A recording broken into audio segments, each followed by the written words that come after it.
മകളെ, Jerusalem 3 minute പ്രാർത്ഥനയ്ക്കായി ഇതാ ഒരു വലിയ ജനസമൂഹം ധ്യാനത്തിൽ കൂടിയവരും ഇവിടെ വരുന്നവരും യുവാക്കന്മാരും യുവതികളും എല്ലാവരും ഇതിൽ പങ്കെടുക്കുന്ന ഞാൻ കാണുന്നുണ്ട്.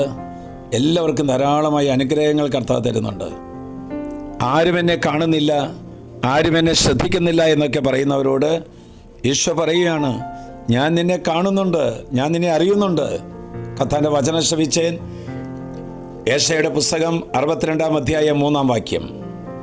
കർത്താവിൻ്റെ കയ്യിൽ നീ മനോഹരമായൊരു കിരീടമായിരിക്കും, നിന്റെ ദൈവത്തിൻ്റെ കരങ്ങളിൽ ഒരു രാജകീയ മകുടവും.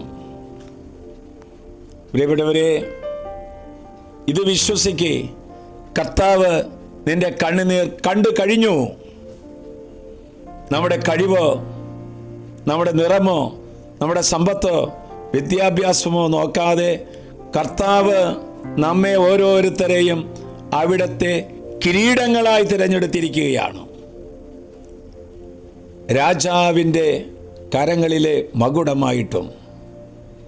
ഈശോ ആരെയും മാറ്റി നിർത്തുന്നില്ല, ചേർത്ത് പിടിക്കുന്നവനാണ് നമ്മുടെ ദൈവം. ആ ദൈവമായ കർത്താവാണ് പറയുന്നത്, മോനെ മോളെ, നീ എൻ്റെ കരത്തിലെ കിരീടവും രാജകീയ മകുടവുമാണ്. ഉപകാരമില്ല എന്ന് കരുതിയവർ കർത്താവിൻ്റെ കരത്തിലെ കിരീടമാണെന്ന് പറയുമ്പോൾ എന്തായിരിക്കും സന്തോഷം? നമ്മുടെ വളർച്ചയുടെ കാലങ്ങളിൽ, സമൃദ്ധിയുടെ കാലങ്ങളിൽ പഴയ സൗഹൃദങ്ങളെ ആരും തള്ളിക്കളയരുത്. കാരണം അവരിലൂടെയാണ് നമ്മൾ വളർന്നത്. അപ്രതീക്ഷിതമായ ജീവിത പ്രശ്നങ്ങളെ അഭിമുഖീകരിക്കുവാൻ വാക്കുകൊണ്ടും സാന്നിധ്യം കൊണ്ടും സഹായം ചെയ്ത അവരാണ് യേശുവിൻ്റെ കരത്തിലെ കിരീടമാകാൻ നമ്മെ സഹായിച്ചിട്ടുള്ളത്. ഓർമ്മിക്കുന്നില്ലേ? ഒറ്റപ്പെട്ടിരിക്കുമ്പോൾ നിന്റെ പക്കലേക്ക് അയച്ച ആ സഹോദരൻ, അത് യേശു അയച്ചതാണ്. ഒരു കാവൽ ദൂതനെ പോലെ അപകടങ്ങളിൽ വീഴാതെ കാത്തു രക്ഷിച്ചത് ദൈവം അയച്ചവരാണത്.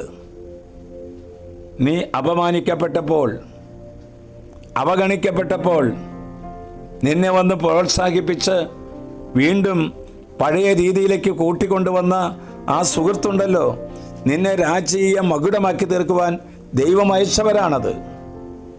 ഈശോ പറയുകയാണ്, നീ ദൈവത്തിൻ്റെ വിലപ്പെട്ടവനും ബഹുമാന്യനും പ്രിയങ്കരനും കർത്താവിൻ്റെ കിരീടവുമാണ്. അത്രയും സ്ഥാനവും അത്രയും മഹത്വമാണ് ദൈവം നമുക്ക് തരുന്നത്. രോഗികളായ മക്കളായാലും, ദുഃഖിതരാണെങ്കിലും, എല്ലാവരാലും ചവിട്ടി താഴ്ത്തപ്പെട്ടവനാണെങ്കിലും, ഒരു വിലയുമില്ലാത്തവനാണെങ്കിലും അവരോട് കർത്താവ് പറയുന്നു, എൻ്റെ കരത്തിലെ കിരീടവും മകുടവുമാണ് നീ. ആശ്വാസപ്രദമായ രാത്രി, പ്രതീക്ഷാ നിർഭരമായ പ്രഭാതം, സൽപ്രവർത്തികൾ നിറഞ്ഞ ദിവസം നൽകി നമ്മെല്ലാവരെയും കർത്താവ് അനുഗ്രഹിക്കട്ടെ. നമ്മുടെ കർത്താവ് ഈശോ മിശിഹായുടെ കൃപയും പിതാവായ ദൈവത്തിൻ്റെ സ്നേഹവും പരിശുദ്ധാത്മാവിൻ്റെ സഹവാസവും നാം എല്ലാവരോടും കൂടി ഉണ്ടായിരിക്കട്ടെ, എപ്പോഴും എപ്പോഴും എന്നേക്കും.